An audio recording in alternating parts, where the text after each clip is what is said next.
Thunder Rolling in the Mountains by Scott Odell and Elizabeth Hall. Chapter 13.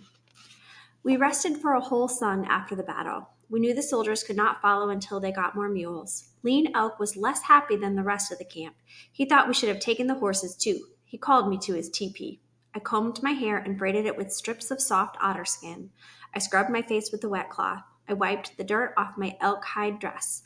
Then I walked slowly across the camp, my skirt brushing the long grass. I was sure I was in trouble. For a long time, Lean Elk was silent. He looked at me with his burning eyes until I felt no bigger than a chipmunk. "I hear you played a warrior last night," he said. He was not pleased. My words clattered like pebbles. Wanted to see the raid, I said. "And your childish wish cost us a herd of horses," he said. Anger chased away my fear. "I am not the one who fired the rifle," I said. "I went without a weapon. I am not a warrior, but I am not such a child as to warn the soldiers." Lean Elk tried to look stern, but the corners of his mouth would not stay still. He drew a hand across his lips to hide his smile. "So you think you know more about war than our brave warriors," he said. "No," I said, "but I did not fight. I only watched." "Next time obey your father," he said. "Nimipu women do not fight. The Bluecoats killed my mother. I would fight them if they came again," I said. "I would be as brave as the wife of Wah-lit-its. She fought beside her husband." "She had battle thrust upon her," said Lean Elk. "You sought it out. You got in the way. Tu-hol-hol-sok nearly killed you. He was very angry. Let us have no more of this playing at war. It does not become the future wife of a redcoat." I did not know what to say. I had been in the way, and Tu-hol-hol-sok had nearly cut my throat. I nodded and spoke no more. We left the meadow the next morning in a steady rain. The trail grew steep. After 2 suns, we marched into the land of the Spirit Fountains, where a broad path ran along the river bank. Elk and black-tailed deer grazed in the distance. It was still summer on the meadow, but leaves were turning scarlet in the high country. The streams ran from bank to bank with green water that would soon turn to ice. The rivers already had crusted with ice. Chokecherries that puckered the tongue rattled dry and bitter in their stems, yet you could hold your breath, shut your eyes, and make a face and suck them down. This was a wondrous place. I had heard about its pools of churning mud and its fountains that sprayed into the heavens. Soon we came to a small fountain close to the trail where water bubbled out and ran down to the rims. I stood beside the bubbling water and felt something move beneath my feet. Cold with the earth's deepest cold, it grew warm and spread out. It rose around my body with the warmth of human breath. There was a great rumbling, and from the center of the pool, white clouds of water spouted high above my head into a sky turned suddenly blue.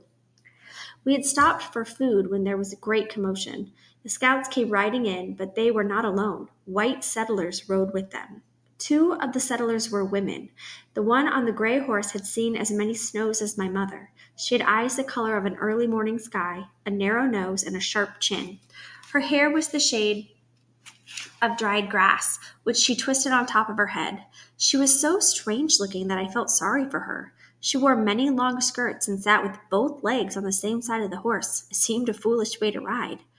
The one on the spotted horse was younger, no older than I. She too sat sideways. Her eyes were green like spring grass. Her hair, the red gold of the setting sun, had come loose and hung around her shoulders. Her face was dirty.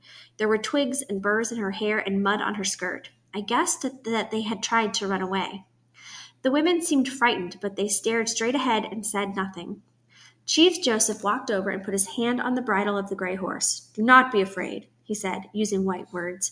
"The soldiers kill many of our women and children at Big Hole, but we do not kill women." The chief met in a council and decided to let the settlers go, even the men.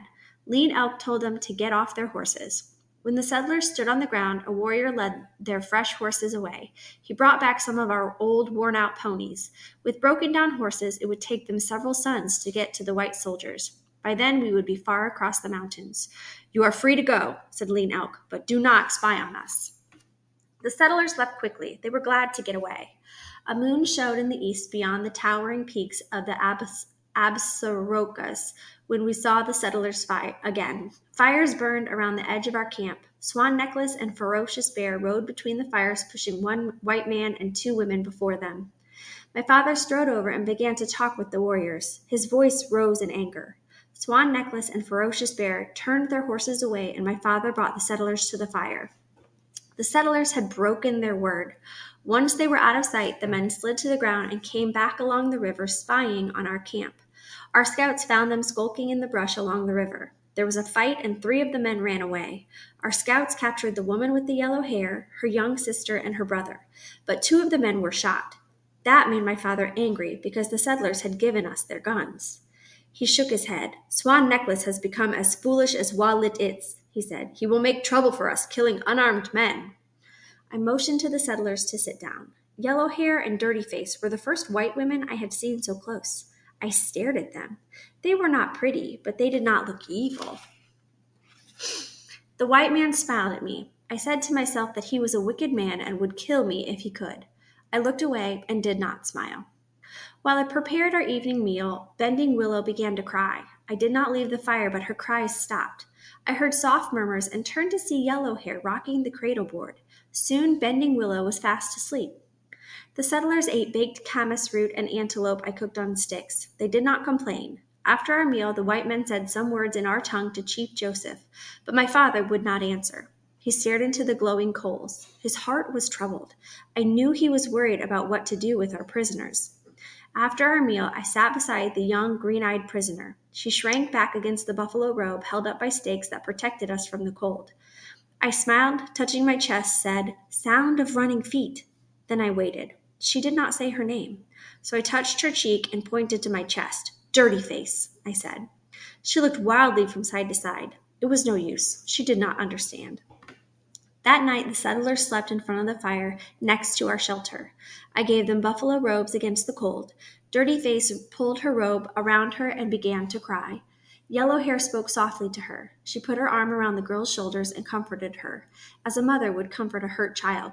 It puzzled me to see that white women acted no different from women of the Nimipu.